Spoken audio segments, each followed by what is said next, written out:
अरे महाराज जी अक्सर लोग कहते हैं कि हमें आत्मसम्मान को चुनना चाहिए रिश्तों को, लेकिन जब कोई व्यक्ति ऐसा कहता है तो उसे आत्मसम्मान नहीं, आप देहाभिमान बताते हैं। तो महाराज जी वास्तविकता में देहाभिमान और आत्मसम्मान में क्या अरे अंतर होता है?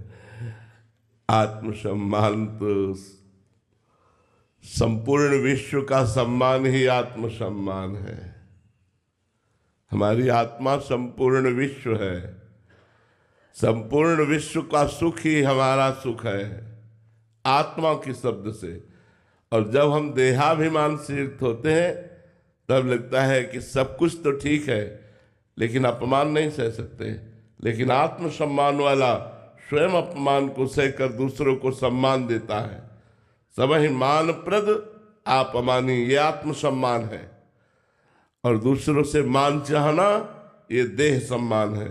देह सम्मान ही देहाभिमान है और आत्मसम्मान ही भगवान का स्वरूप है। संपूर्ण चराचर जगत हमारी आत्मा है। सर्वे भवन्तु सुखिनः, सर्वे सन्तु निरामयाः, सर्वे भद्राणि पश्यन्तु, माँ कश्चित् दुर्भाग् भवेत्। यह है आत्मसम्मान।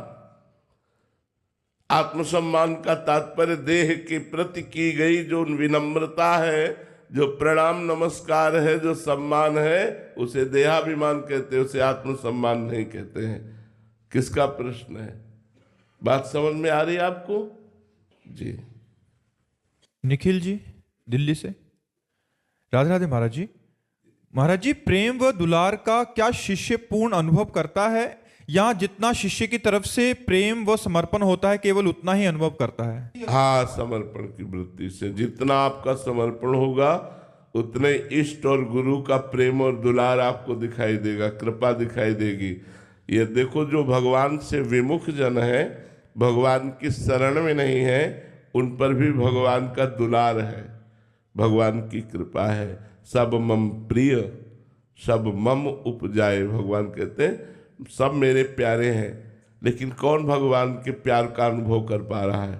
भगवान कितनी कृपा की है, आपको मनुष्य जन्म दिया, आपको सब सुख सुविधाएं दी कि आप कभी एकांत में रोकर भगवान से ऐसा कहते हैं कि आपकी बड़ी कृपा नाथ।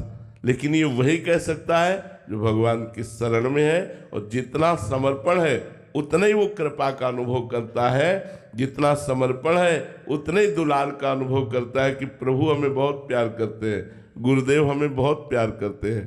गुरु जी देखें ना देखें, हमारे गुरुदेव भगवान का स्वभाव निरंतर अंतर्मुख रहना है। कभी कभी कई कई महीने हो जाते हो आँख उठा के नहीं देखते, लेकिन प्रतिपल प्रतिक्षण